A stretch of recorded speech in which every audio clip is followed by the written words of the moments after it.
Wakey, good morning, and many thanks indeed for joining us here on Morning Prime. My name is Debala Nair. I trust you had a restorative night as always, and you're ready to face this good day, the 26th of September 2023, where we have Siasa Fiesta coming your way. We take a critical analysis of the politics of the day and current affairs as well. Right, let's see what is fresh off the press this morning, and this is what you're waking up to on the front page of The Standard today. Reading Uhuru's script is what is headlining the front page of The Standard today. Different cast, it says, a year after taking the reins of power. The Kenya Kwanza government is implementing projects it campaigned against, albeit with different names, including the BBI project that's been couched as bipartisan talks. Which way? They ask. When you talk about debt management, Kenya Kwanza honchos were all the place rallying at Uhuru government for borrowing. However, 1 year later, appetite for debt has grown. Talk about the BBI bipartisan talks. Government is using the talks as a launchpad for constitutional changes. Same proposals done, then are being returned. Huduma number versus Maisha number. Whereas the courts say the Huduma number has breached the laws, the new Maisha number is supposed to be a game changer. You have also the Prime Minister's office. During campaigns, it was self-seeking to come up with the office, but now it is an idea government once enshrined in law.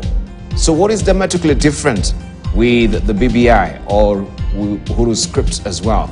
That is the probing question, and you can read all about it in today's Standard on page 6 to make just the contrast there and comparisons on what some of the policies and legislations that the government is coming up that is also diametrically different from Uhuru's script as well, or are they the same? There is review of grading to see universities admit more candidates sitting this year's KCSE exam will be graded using 2 compulsory subjects in determining the learners' final scores, and like 5 in the past. And this is on page 4. Also, we'll give you the gritty details of this story in a news bulletin this morning. And farmers want state control of maize prices to end. Farmers want state control of maize prices to end. And you can read all about it on page 8, the national page. Let's see what the teaser has here for us. Stay away from loans with interest, Muslim told. Stay away from loans with interest, Muslim told. And you can go on page 14, where the story is well laid out for you. Of course, they avoid interest according to the religious persuasion, and there is the Islamic branch of banking in most banks today, and you can read why they are told to stay away from interest. Remember, if you want to get all the wiser today, inside the Standard you have the financial standard. Damned if you don't, damned if you do, damned if you don't. And it's all about the coffee sector and the mechanization, or it's not really coffee sector, but mechanization of the tea farms, where now this has become also a very sensitive issue, especially to the locals, where they're being urged to move with the current pace of time on mechanization of the tea picking, but also that will mean loss of jobs for many. And so also the leaders there, they're on the sharpest edge on the horns of dilemma there. You can read all about it inside the Standard today. Chelsea EPL Blues continues. You can follow the story on page 40 of the Standard today. This is how it looks. Also, new KCSE grading boost for students is a splash on the front page of the Daily Nation this morning. University placement, where cluster subjects come into play, may be problematic. This is all about matters academia, education, and what the flag has for you there is how this may pretend as a problem.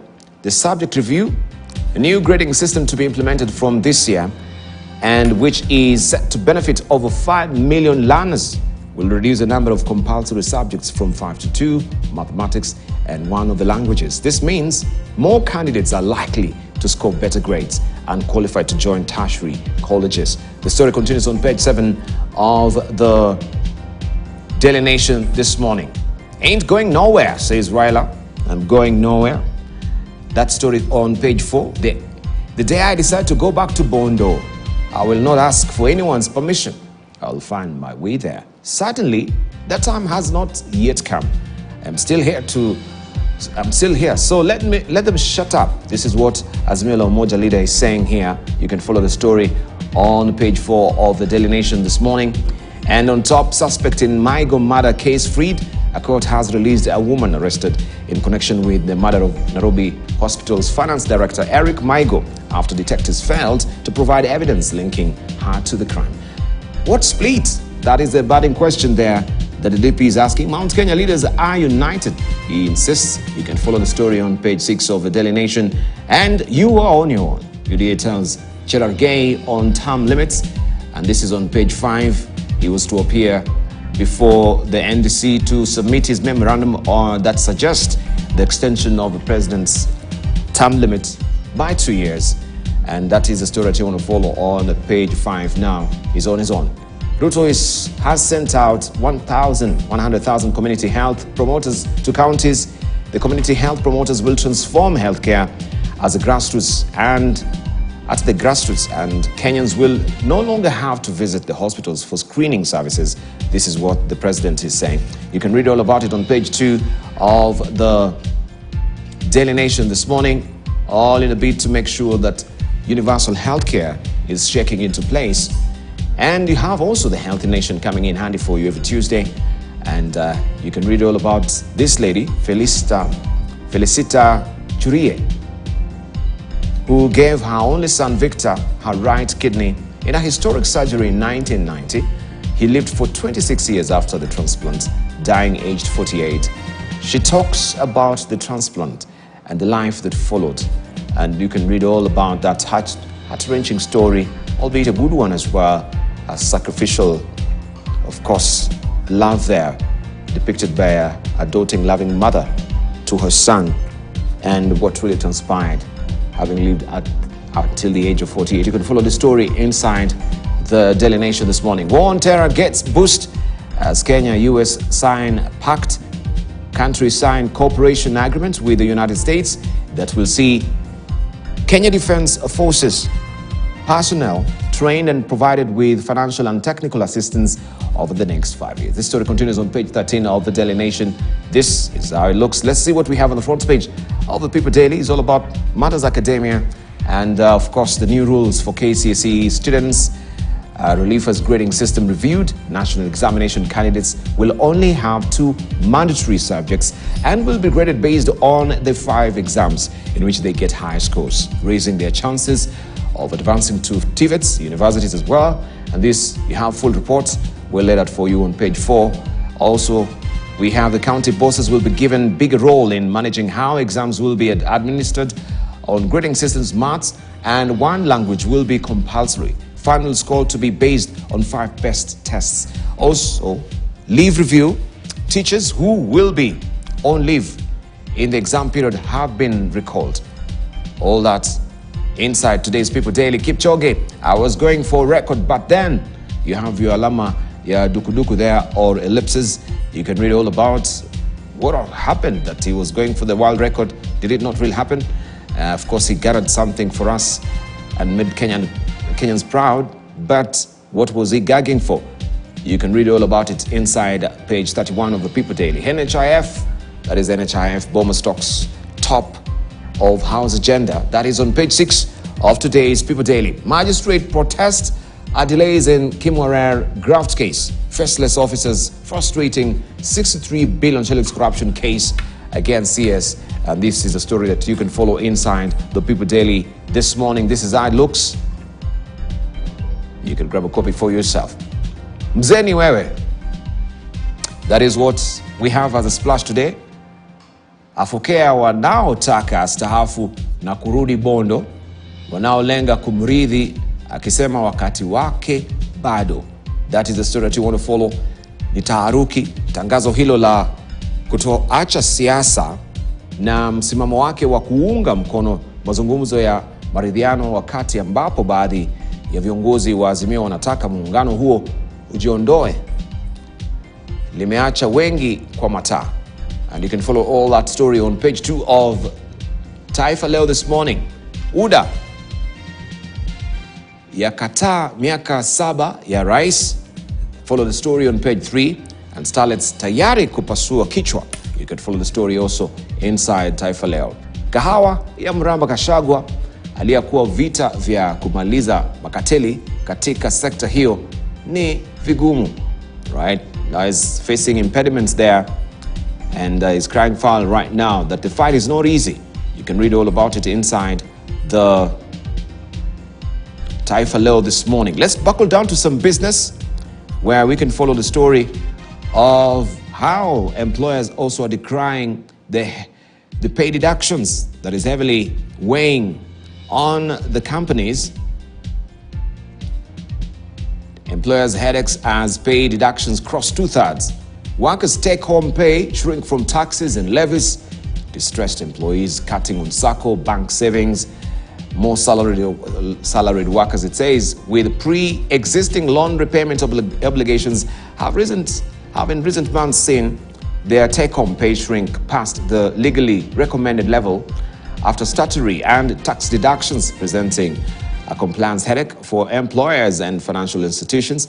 The Employment Act 2007 prohibits employers from deducting more than 2/3 of the basic pay of an employee to safeguard their rightful gains from employment. Salaried workers have seen a jump in NSSF contribution from 200 shillings to up to 1,080 at the start of 1.5% housing levy deductions on gross pay, cutting their take-home pay. And that continues on page 2. And remember also, there's still legislations that are seeking to add 3% on this, especially with unemployment insurance fund that we have Honorable member of Shinali who is trying now to sponsor that particular bill. And employees and employers also are decrying that they don't need now to add more burden on the already heavily taxed payslip. You can read all about it inside the Business Daily this morning. Kenya's debts interest payment rise 231.6 billion shillings on weak shilling. Right? We're always waiting for the other shoe to drop every time as far as this debt is concerned. And the shilling keep on slipping against the dollar right now. We're in the doldrums, and interest payments on loans tapped by the state are set to rise by a record of 231.6 billion shillings, even as weak shilling forces the Treasury to inflate the size of the budget, adding to spending pressures on the Kenya Kwanza administration. You have a story on page 2 of the Business Daily. SMEs get 15 billion shillings World Bank recovery cash, and also highways to have EV battery chargers every 25 kilometers. Public charging stations will be located every 25 kilometers on highways. The Energy and Petroleum Regulatory Authority says in a new guidelines on battery charging for electric vehicles. Even as they do that, they can remember that also toilets are not there. And this was a issue that the Transport Minister had been questioned about, why the highways do not have these amenities that are needed when people are traveling. So you can follow this story inside the Business Daily this morning.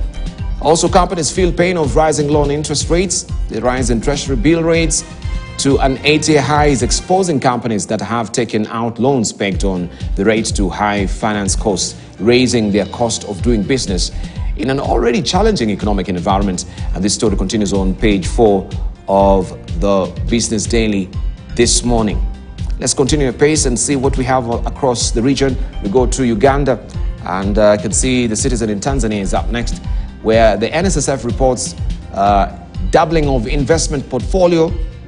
The National Social Security Fund has attributed the rise from 3.39 trillion shillings, that is Tanzanian shillings, on March 1st, 2021 to around 7.15 trillion shillings by June 30th, 2023. Hope I'm getting my figures right there. That is a big rise. It's not very legible from my end. You can follow the story on page 2 nonetheless of a citizen if you're waking up in Tanzania. Fresh opportunity for investors as NMB floats sustainability bond, and also 2.9 billion shillings lies unclaimed after collapse of banks. You can follow this story on page 3 of a citizen this morning. In Uganda, DOT Odrek Farm to get South Sudan debt billions. Odrek Farm to get South Sudan debt billions. Who is stepping on the pedal? That is a question, and you can follow the story on page 4 and 5 of the Daily Monitor in Uganda. Buganda unveils budget priorities. That is a side-by story there, the Kingdom of Buganda there. You can follow it inside the Daily Monitor this morning. And looking also at the teaser on top, Biarugaba now wants court to kick out IOTA. And also you have the Rainbow magazine, and it's all about Grammar Elementary School holds Sports Day. Right, you can read all about it inside the Daily Monitor if you're waking up in Uganda. In Rwanda, COP28, inside Rwanda's carbon market scheme, the country has committed to reduce greenhouse emissions by 38% by 2030. And this story continues on page 4 of the New Times. Economic growth, but a different story for your pocket. Here is why. Workers can be seen here loading imported food commodities for up-country trading in Central Business District of Kigali. Rwandans have experienced consistent price increases in the market since 2022, with consumer prices peaking at 21.7% in November 2022. However, there has been a decline in 2023, with prices standing at 12.3% in August, although still relatively high. You can follow the story on page 5 of the New Times this morning. Government among potential buyers of idle Nobilis Hotel, and 9 major incentives in Rwanda's proposed Startup Act. You can read all about it inside on page 3 of the New Times. Let's see what the China Daily is holding for us, where Zhejiang is being urged to advance Chinese modernization. President calls on province to play leading role in boosting country's common prosperity drive, and upgraded digital Air services to benefit foreign services or users. You can read all about it inside the China Daily. Biden's speech at UN theatrical but hollow. That is World Watch there, an opinion. You can read all about it inside the China Daily today. And Imran Khalid, of course, is one writing this. I shall be showing you what we have on the front page of The Economist, also looking at on the front page of the Time magazine and other international publications and magazines as well. Here on Morning Prime, as we continue pace with the conversation. But right now we want to buckle down to what the government has come up with, a new initiative, and that is the grading system, where the government has announced a new grading system for Kenya Certification of Secondary Education, KCSE.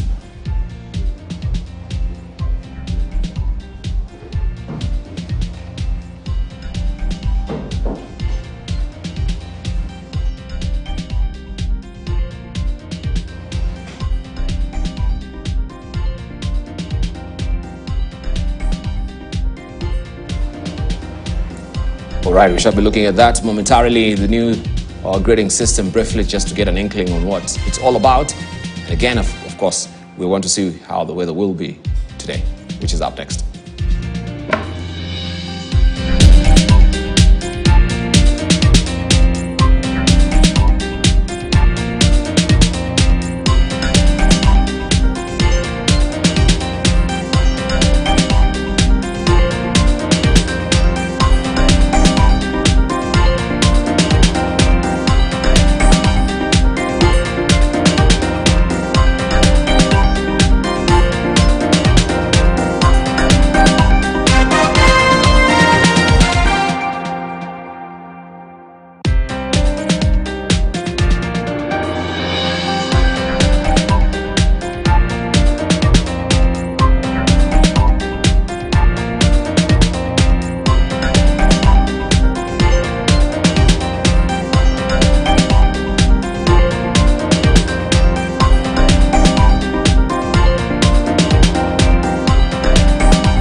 Right there. The government has announced a new grading system for Kenya Certificate of Secondary Education, KCSE.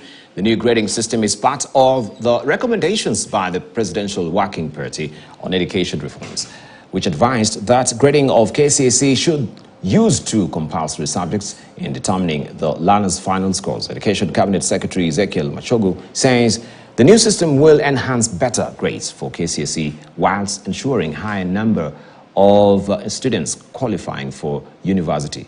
Shadrach Kabiti starts us off. In Jesus' name we pray.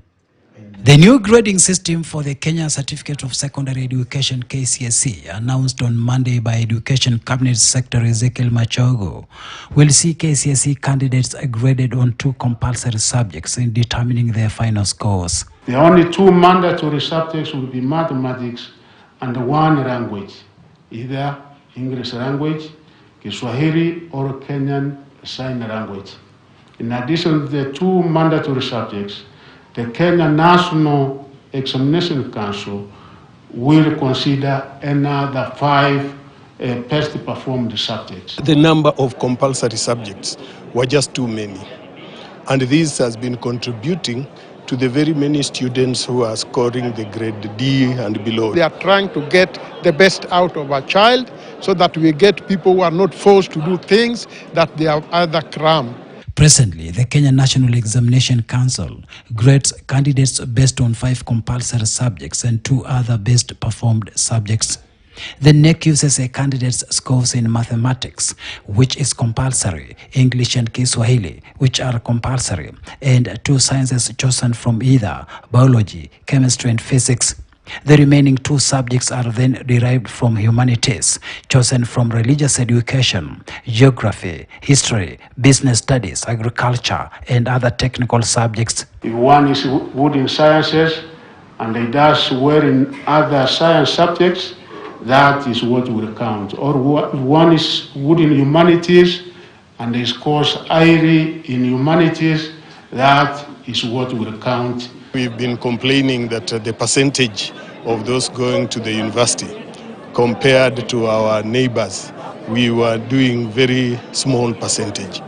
But as we have always said, it's because of the barriers we had put that were blocking children from moving.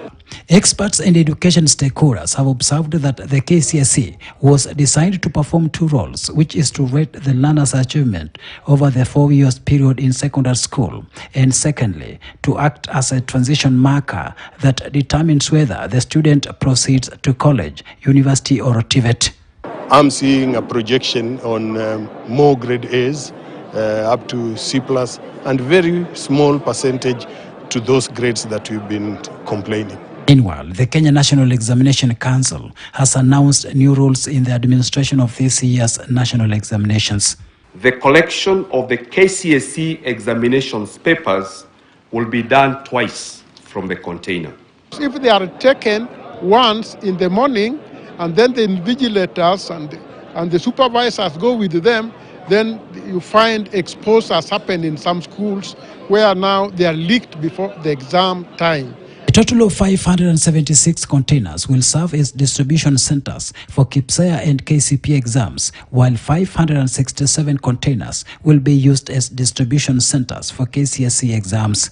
The Council has mapped all examination centers to the nearest distribution point so that every school is able to pick its examination papers more efficiently. We are asking our field officers to ensure that no supervisor or invigilator is retained in the center they served in during last year's national examinations. The introduction of the new grading system will not only give way to flexibility in assessing and examining candidates, but also ensure that candidates are assessed based on their competencies and strength. This, even as stakeholders, hope that it will increase the number of candidates joining universities. Shadrach Miti, KTN News at the Mitiani House, Nairobi. Now the push to create 11 more counties continue to gather momentum as dialogue team engaging various groups who have submitted memorandum. Members of Sabaot community in an emotional session with the team have joined in on the push for more counties as they agitate for the creation of Mount Elgon County from Gombo. Bungoma and Trans Nzoia. Counties citing also marginalization as well. And as Jeff Kirui reports, the group comprising elders and professionals could not hold back their tears as they put a case before the dialogue team.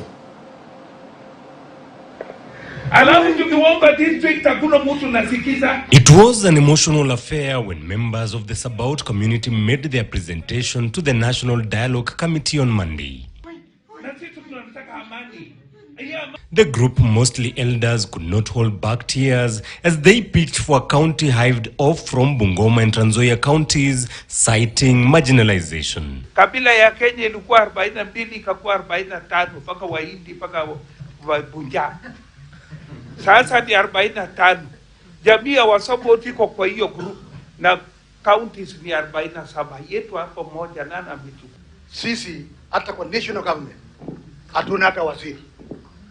Hata hatuna hata ambassador apart from our MP, our 2 MPs peke yake. So we are requesting ya kwamba mtusaidie tupate kauli. We don't have any elective position as executives, from the governor, from the senator, from even the women rep, because we are minority, so all those positions are held by the majority. The rate of marginalization can actually be felt when you talk about minority and marginalization. Even in paper, you do not be understood. If people want to take themselves down to the ground and see what the people are facing and how they are suffering, you will understand what it means to be a minority and marginalized. The push by the Sabaot coming amid another agitation by a section of members of parliament who have been pushing to increase the number of counties from current 47 to 58. For us, we are following the constitution. It gives, it anticipates that after 10 years this will happen. And now that we have done the 10 years, we are looking at it and then we want to make devolution better. The caucus of 27 legislators have submitted a joint memorandum to the dialogue team, arguing that their proposal is premised on economic, social and political marginalization. Resources are not being allocated to one part of Wajir County, which is almost a half of the landmass of the county and almost 40 or 41% of the population of Wajir County. We have been politically marginalized in Baringo. We have been economically marginalized in Baringo. And we believe that it is time, and it's time for us to be in our own county of East Pokot. And for purposes of equitable resource sharing and also political, inclusivity and economic inclusivity among other inclusivity in this country, then this is the time to handle this matter. The team is proposing the creation of Kuria County from Migori, Teso from Busia, Mount Elgon from Bungoma and Trans Nzoia, East Pokot from Baringo and West Pokot counties, and Mwingi from the existing Kitui County. They also want Gucha to be created from Kisii County, Suba from Homa Bay, Ijara from Garissa, Nakuru West from Nakuru, Wajir South from Wajir, and Nyambene from Embu County. The MPs are expected to appear before the dialogue team on Tuesday. Jeff Kirui, KTN News. The political parties' Liaison committee has proposed the increase of the number of independent electoral commissioners from the current 7 to 9 to help them expedite the roles of the commission in the election on time. The sentiments of PPLC were also echoed by members of the Inter-Council of Kenya, who proposed the extension of the period to hear cases by the Supreme Court of Kenya, to pave the way for enough time for all parties to execute their matters conclusively. Emmanuel has more. PPLC. The second day of presentation of public memoranda to the National Dialogue Committee started with the political parties' liaison committee making their case on the 5 issues of discussion by the committee. The leaders calling for the increase of the number of electoral agency commissioners from the current 7 to 9. The team also wants those appointed commissioners to have a specific set of skills and their duties spelled out to avoid wrangles in and out of the commission. We are saying that we increase the commissioners, IBC commissioners, to 9, and they should be appointed by all fully registered political parties under the umbrella of PPLC. And you rightly say that restricting this role to parliamentary parties will defeat the very principle of inclusivity, and I agree with you on the question of inclusivity. It is our proposal as PPLC that we have clearly defined roles for each and every commissioner, documented and made legal, as opposed to the boardroom assignments that they come and arrive at that leave the rest of the commission confused on who does what, who leads what. Legislature needs to review the relevant laws and review the taxes, especially the 16 taxable items on fuel and fuel products. PPLC has also supported the views of the Azimio la Umoja One Kenya coalition to compel party hoppers to resign and seek fresh mandates from the people. That prayer, oh God, that you give. The sentiments of the PPLC were also echoed by the Interreligious Council, who maintained the duty of delimitation of boundaries be hived off from the Electoral Commission. The limitation of boundaries remains a highly emotive and public interest issue. The Council proposes the removal of the boundaries delimitation function from the IBC and locating in a framework established under the Act of Parliament with multi-stakeholders representation that is set up every 8 to 10 years. Constitutional amendment to Article 140 is a recommendation of the Constitution so that the Supreme Court is given 21 days to determine the presidential election petition. Emmanuel To, KTN News, Nairobi. Let's turn the crack now to matters health, where the government has embraced a new paradigm shift in the provision of basic healthcare and medical services to Kenyans. President William Ruto flagged off health kits in a bid to prevent diseases and enhance early diagnosis to grassroots level. Hussein Mohammed with that story. Afya yetu.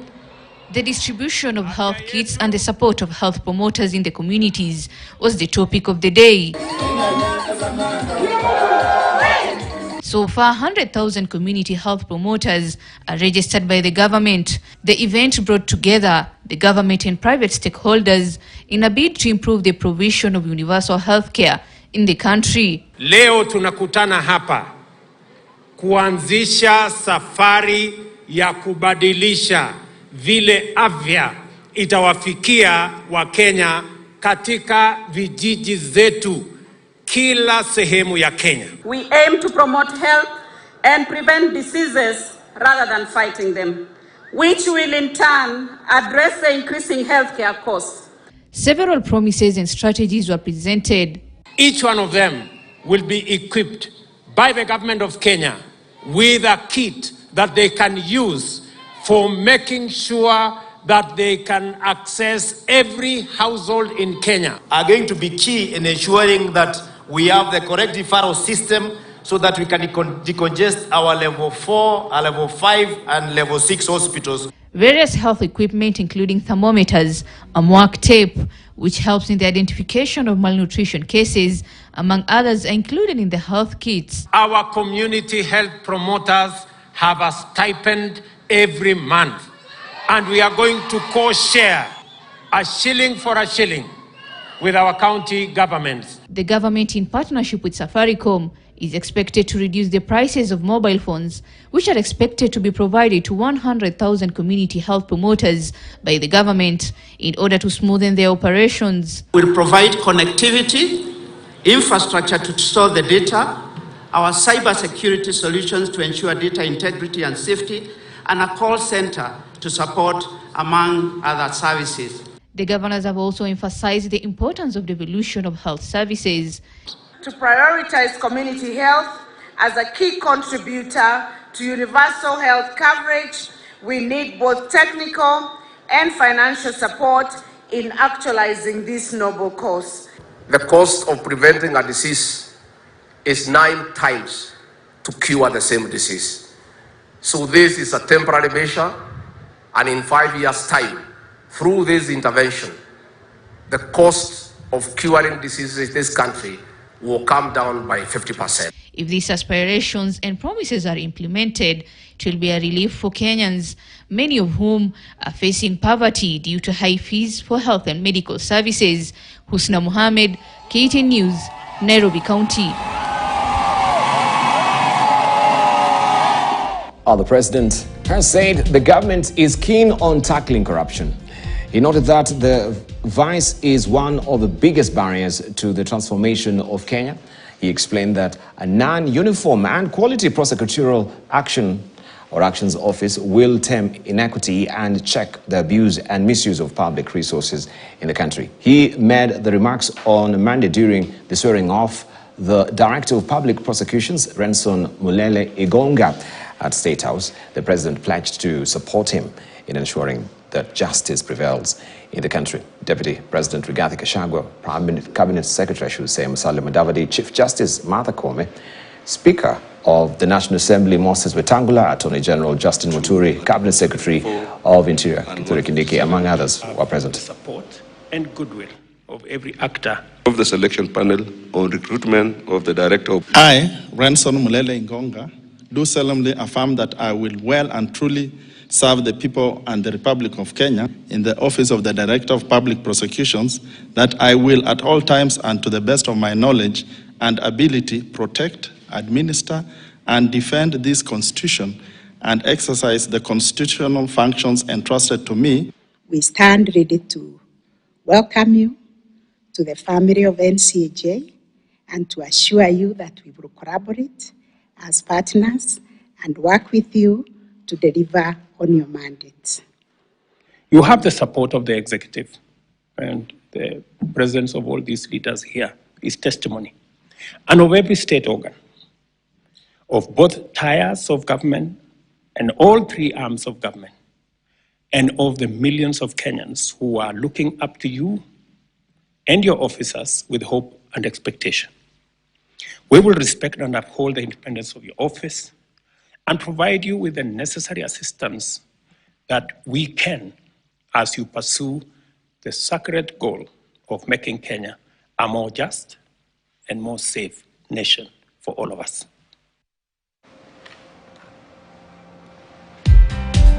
All right, in today's editorial cartoon, we have, of course, Gado drawing the Rigiji. All right, you can see the Rigiji there is a tiger. He says the small rat there. So there are tigers in Kenya after all. Right, but what sort of a tiger is this? Right? Is it a paper tiger? Well, we'll hear from our panelists to tell us if Rigiji is a paper tiger or not. This is what Gado has drawn this morning. Remember, we held a court this morning with the Deputy Majority Leader of the National Assembly, Owed Baya, also Senior Counsel Congo Mogini, and also for the second day we have also Dr. Nyikal as well, gracing our studios as well to discuss national matters. This is what Gado has drawn today. All right, there has been that debate on term limits, and you can see Cherargei we're looking way up and trying to lit up this particular conversation, which has been snuffed out also by the fellow members of UDA. He was seeking to meet the bipartisan talks team, that is the National Dialogue Committee team. I don't know if he presented that or not. We'll be told also by our senior counsel as well, Okongo Mogani, who is part of this National Dialogue Committee.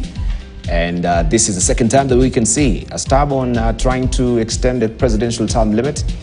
And this is what Victor has covered inside the Daily Nation today on the editorial pages, the editorial cartoon. All right. Is the wheelbarrow economics working? And this is what Stano has actually tried to depict today here. There's a huge luggage there on the wheelbarrow, and that is the economy. And looking at the battered shilling as well, it is not round enough to actually climb the hill. And this is what Wanjiku is trying to actually do right now, pull up the wheelbarrow, carrying the heavy burden up on the hill. It's such an uphill task. And this is what Stano has drawn today. All right, I don't know what Dr. Nyikal, you're deciphering from this yourself. Maybe we can begin from the paper tiger.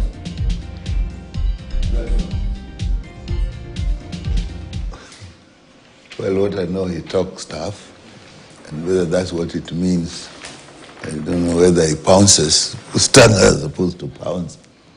But leaving that alone, the message I normally get from him is divisive. You get a feeling that he is the deputy president for central Kenya or Mount Kenya. Every time he talks, that's the impression I get. So if he's a tiger, maybe it's a tiger in the mountains.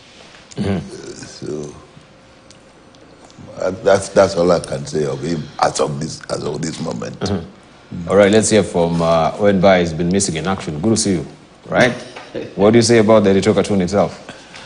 You know, Gado sometimes goes overboard, you know, and this is overboard. With the provincial commissioner's cap there. you know, the truthful man is a truthful man, and sometimes he speaks in jest, and sometimes he says to just for comic effect. I do not think Rigiji doesn't know that there are no tigers in Kenya. I'm sure he must have made it in jest, but you know, Kenyan media sometimes picks what is said in jest and makes it the main headline in the mainstream media. But yeah, we forgive Gado for not comprehending what jest is and what actual facts are. Yes. He's coming down hard on the coffee sector, saying that he will clamp down the corrupt cartels as well. Yes. But we can see now he's admitting it's such an Herculean task as well to try and stanch that flow of corruption within the coffee sector. Okongo Mogini, it was a busy day yesterday for you. Yeah. And we saw previously as well the way different sectors of our country are seeking Mount Elgon as well. People are crying their whippy-teary moment. You can give us a brief, but yeah, the Talkatone is there before we head and talk about the bipartisan talks itself. Yeah, you know, the world is nowadays extremely alert. Everything you say it now here in Kenya. The next minute, people in America or South Asia have already picked it up. So this reminds me what the jokes Americans used to have when George Bush Jr., not Senior, was president, and they used to make a lot of jokes, cartoons about his understanding of global affairs, you know. And I think this one, the jokes I saw on social media, it really came out badly for DP. That is number 2 in command, comes from a country where he doesn't even know the wildlife, you know, animals that are in his own country. It was really bad, and I think his handlers should, if I was his advisor, I would actually ask him to speak less. You know, when you speak a lot, you make a lot of mistakes, and you look so comical. Like this one really came out badly on him. And I think that cartoon reminds him that whatever you say, there is very little you can do. So you're just a paper tiger. You can make pronouncements, but there is very little you can do. I think that's a reality check on him, on how the systems here work, how the interests are so embedded. It's not easy. So I hope he wakes up to the reality of what happens in our country called Kenya. Yeah, at Bomas, I think I'm impressed with the interest I'm seeing from Kenyans, from the memorandum we are receiving. You saw there yesterday, the Sabwatis were actually extremely emotional. And they were saying on this issue you are discussing of inclusivity, we have never had a Sabwati getting any appointments in national government. They say the only national leaders they know from their ethnic communities, there are 2 MPs. So it's good to listen to people. It's a wake-up call on what is happening in a country, and they feel.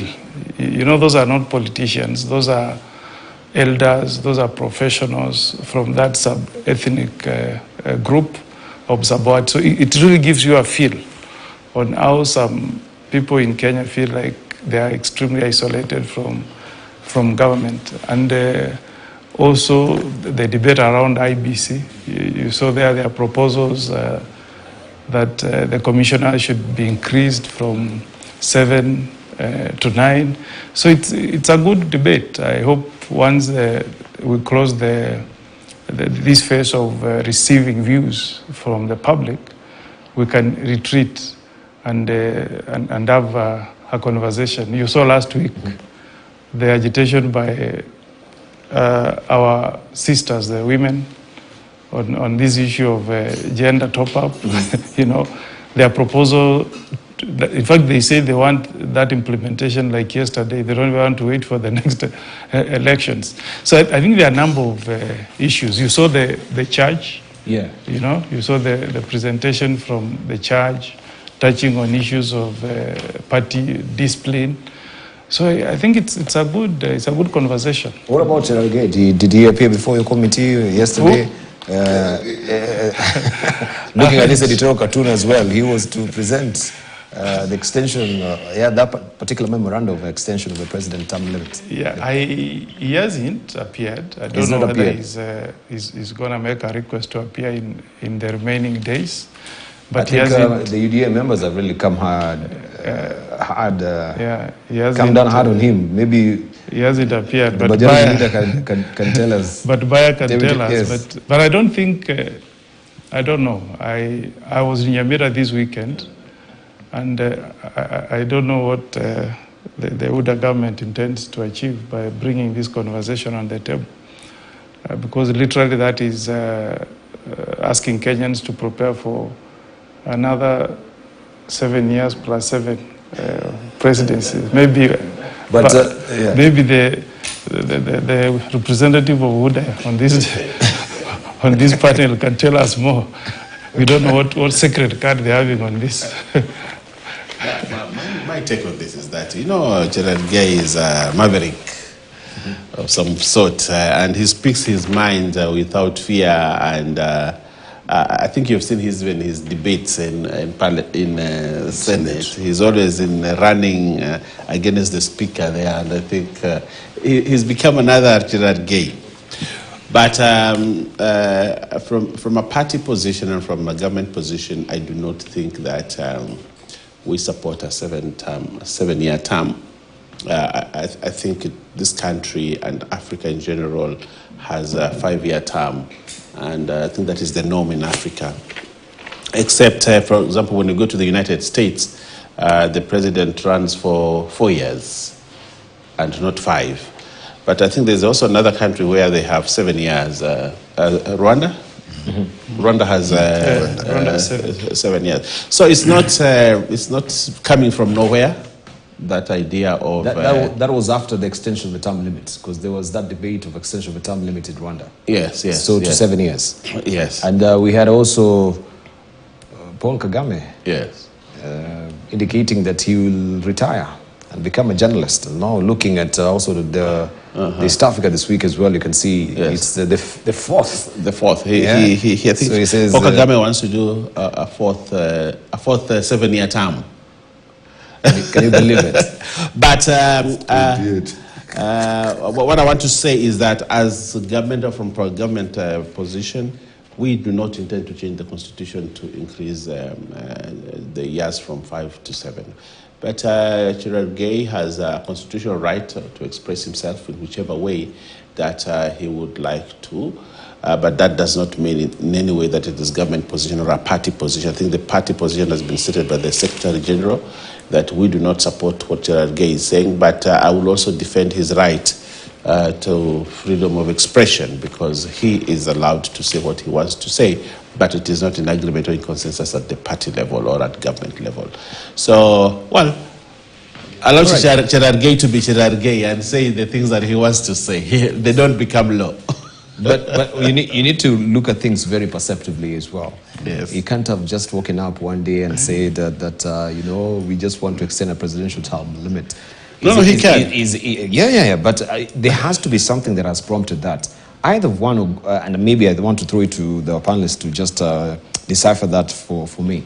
Either they are trying to test the waters, first of all, to gain the popularity of the president, how it is gauging right now, using this particular presidential term limit, right, to get the sentiments of Kenya in light of what everything is going on, especially on the high cost of living, so that we can see, is popularity dimming, or it is still steadfast, or what are Kenyans really saying? I don't know what will be your pick, Dr. Nyikao. Well, so he's just using this presidential term limit as a barometer. To dip and test the waters. The whip from his party has said that he's a maverick. But you know, in politics, all characters are used. You just know when to use who. So mavericks can also be used. For example, if you want to test the waters, something that you think is wild, you give it to a maverick, then you call him a maverick. Yeah, so that no one can be connected to the maverick. But if you are testing the waters and it comes positively, then other more sober people will be brought in gradually, and it will then be institutionalized. But they are leading. So you never take those mavericks for granted. They are not actually mad people. They are very intelligent people. It's just that they have this knack of saying what is so outrageous. But if that feeling within the system is for something outrageous, you can do that. The other thing the people like him are used for is to divert attention. If there's something that is going on and you are not keen on, then you can use him. Like if you're having this problem of the high cost of living, which has refused to go, we have tried to say it is international, it is everywhere. But as we are saying that, Kenyans at the border in Tanzania and Uganda are going across. I mean, if the same thing was everywhere, they wouldn't go the other side. So you want to take that away from people's minds and bring something relatively emotive and divert the attention. In my view, it must be one of those two. Either we are diverting attention, we are testing the waters, and then maybe on a very limited level, he is also seeking publicity. That may be another thing that the mavericks do. And then they do it well, they get known. You know, in politics, once you are known, people know you. What you are known for is number two. Once is you are known. So, but we never, I never take them lightly. It's testing waters or diverting attention. To me, those are the two main ones. And you can give, if you want to say it is his own, then probably seeking attention. Not only of the public, but even of their leadership. So that, you know, we have somebody here who can do this kind of thing. So Kenyans would be unwise to take him lightly on this matter.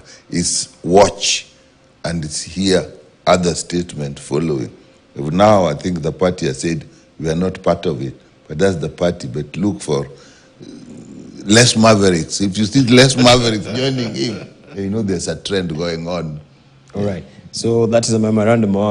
Having now been slapped by UDA members, I don't see it will see the light of day to the committee as it stands. You see, Senator Mogany has been in the same Senate chamber with Gerard Gay, and I'm sure he would be able to say what kind of character he is and whether he's really been sent. You know, I've watched Gerard Gay grow in Parliament. Cut his teeth in. Yes, and his kind of politics, you know, in such a way that he will sometimes take a very diverging position, certain things, even when it's a government position. I have seen him challenge the speaker on certain rulings. I have seen him, the latest when he wore goggles in the floor of the House. He's been doing something. Probably he's looking for attention. Probably he wants to establish himself as the only maverick within Senate, and that is something in politics, but not that he speaks for the party on this matter at all. That I would say without fear of contradiction. So that is not the stand of UDA yes, as yes. it stands. When I was going to run for the first time, yes, and I got some advice on how to organize your campaign. Yes. One of the things I was asked to is look for a market madman. Seriously? Yeah, That's part of the that strategy. was part of the requirement of the team I must have. Market Look for a market madman who will always be shouting your name. It doesn't matter what he's shouting. It doesn't matter what he's saying. And this was a political advisor. Yes. I was amazed. So don't take him lightly. Don't take him lightly. So you're shouting your name repetitively, of course. Repetitively. Yeah. Subconsciously. It is inscribed somewhere in your head. But you can disown it. You have the chance to you know this guy. So what did you do? Did you get the madman? Well, I did. Just and let me tell you, you know what they do? Every morning, they say it until you are a household name. No, yes. Yes, you know. Until you're a household name. Until the name. children repeat it. Yes. Then now you can put substance to it. I'm inclined to wonder who was that political strategist. Now he may be New Deal. Definitely not. We can see. Yeah, maybe it's a New Deal. But he's come up with very good legislation as well. Yeah. When we come back, we shall be looking at some of it as well. You can tell us about the employment amendment bill in 2021 that he had come up with.